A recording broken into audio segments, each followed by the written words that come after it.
হয়তো আমার দায়িত্বের মধ্যে ম্যান্ডেটের মধ্যেই পড়ে না, বা আপনারা হয়তো আশা করছেন আমরা কেন করছি না। এই জন্য আমাদের কি ম্যান্ডেট, আমাদের উপর রাষ্ট্র কর্তৃক কি দায়িত্ব দেওয়া হয়েছে সেটাও কিন্তু আপনাদের একটু জেনে নেওয়া প্রয়োজন হবে, তাহলে হয়তো আমাদেরকে ভুল বুঝবেন না বা বুঝতে সহজ হবে।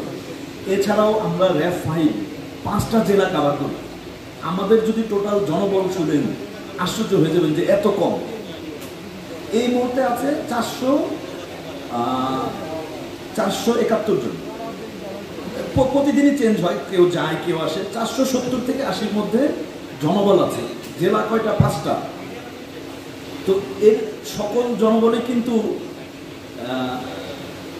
অপরাধ দমনের যে কাজে সরাসরি নিয়োজিত হতে পারে না। প্রশাসনিক কাজ আছে, ক্যাম্প সিকিউরিটি আছে, কেউ রান্নার কাজ করে, কেউ গাড়ি চালায়, সব মিলে হচ্ছে আমার 470 থেকে 80 জন।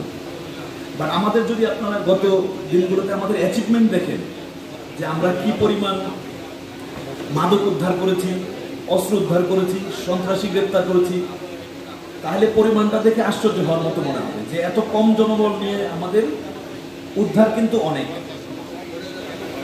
এবং আমরা অনেক লুট হওয়া অস্ত্র, গত 5 আগস্টের লুট হওয়া থেকে লুট হওয়া অনেক অস্ত্র আমরা উদ্ধার করেছি। বড় বড় রিকভার করে দেখবেন যে র্যাব করেছে। আপনারা একটু খোঁজ নিয়ে দেখবেন যে র্যাবই করেছে। বড় সন্ত্রাসী তারা হয়তো নতুন কোনো পথ অবলম্বন করবে, গ্রেপ্তার করা কঠিন হবে।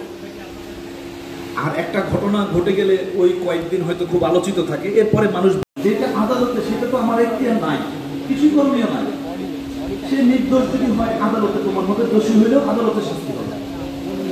তো এখন আপনাদের মধ্যে অনেকেই অভিজ্ঞতা সম্পন্ন, অনেকে অনেকদিন ধরে কাজ করতে, ম্যান্ডেট অনুযায়ী হতে হবে। সেই ম্যান্ডেটের বাইরে যাওয়ার কোনো সুযোগ নাই।